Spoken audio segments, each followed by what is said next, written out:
Selamat pagi Bapak Ibu Saudara-saudara yang kekasih dalam Tuhan. Kita berjumpa kembali dalam saat teduh pagi.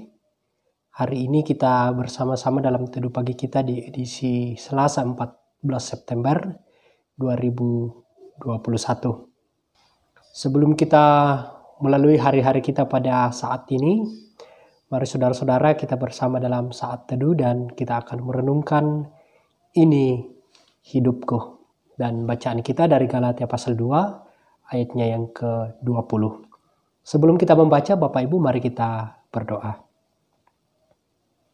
Bapa di surga, kami akan membaca dan merenungkan firman-Mu sebagai saat teduh pagi kami pada pagi saat ini sebelum kami memulai semua kegiatan kami. Berkati kami Tuhan, biarlah kami boleh membaca dan merenungkannya. Dalam Kristus Yesus kami berdoa. Amin. Bapak Ibu Saudara-saudara, dari Galatia pasal 2 ayat yang ke-20, firman Tuhan, di hadapan Allah kutegaskan, apa yang kutuliskan kepadamu ini benar, aku tidak berdusta. Bapak Ibu Saudara-saudara, ini hidupku. Tidak usah kamu mengurusi hidup orang lain. Aku bebas melakukan apa saja dengan hidupku. Pernyataan ini terkadang kita dengar dan ada seorang yang dengan maksud baik menegur dan ingin menuntun orang lain dari kesalahannya. Tapi orang yang ditegur beranggapan bahwa dirinya berhak penuh akan hidupnya dan tidak seorang pun boleh mencampurinya. Dia mengatakan, inilah hidupku, jangan kamu urusi. Bapak Ibu Saudara-saudara, orang Yahudi ini adalah umat pilihan Allah dan hidup di bawah hukum Taurat. Hal ini membuat mereka menganggap diri mereka benar dari bangsa-bangsa lain sebagai orang-orang berdosa. Padahal tidak seorang pun dibenarkan oleh karena melakukan hukum Taurat. Paulus pun mempunyai pemahaman seperti itu sebelum ia berjumpa dengan Kristus. Tetapi karena imannya kepada Kristus yang telah mengasihi dan menebusnya, Paulus dibenarkan dan mendapatkan hidup, padahal seharusnya dia mati karena dosa-dosanya.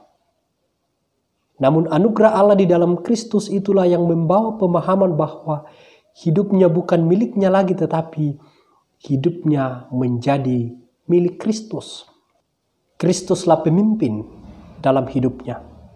Kristuslah pemimpin dalam hidupnya. Sehingga selayaknya ia tunduk dan taat pada Kristus. Karena itulah Paulus setia pada panggilan sebagai rasul sampai akhir hidupnya walaupun penuh dengan penderitaan. Kita juga ini sebagai anak-anak Tuhan, mungkin terkadang kita lalai sehingga kita hidup sembarangan dan hidup memuaskan keinginan dan kesenangan kita sendiri. Mungkin juga pernah kita berkata bahwa ini hidupku, kenapa kamu mengurusinya?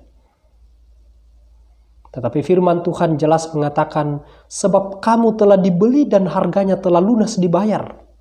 Karena itu muliakanlah Allah dengan tubuhmu. Hidup kita persembahkan untuk Tuhan, untuk dipakai oleh Tuhan. Saudara-saudara, karena itu muliakanlah Allah dengan tubuhmu. Mari menundukkan kembali hidup kita kepada Kristus sebagai Tuhan yang bersedia mendengar. Kita mengikuti Dia dan memuliakan Dia. Semoga hidup kita dituntun oleh Tuhan dan kita mau mengatakan, inilah hidupku Tuhan, pakailah hidupku ini. Terpujilah Tuhan. Amin. Mari kita berdoa.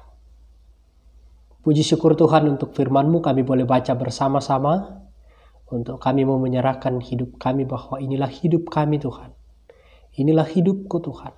Pakailah hidupku Tuhan sesuai dengan rencana-Mu. Bapa di sorga, ketika kami masih ego dalam kemudian menjalani hidup kami, ampunkan kami Tuhan. Bapa di sorga, kami akan bekerja, melakukan tugas-tugas kami hari ini. Tuhan sertai kami. Ini doa kami Tuhan, dalam nama Tuhan Yesus kami berdoa kepada Tuhan Bapa di sorga. Amin. Saudara-saudara, demikian waktu teduh pagi kita pada saat ini. Tuhan Yesus memberkati kita semua dan selamat beraktivitas.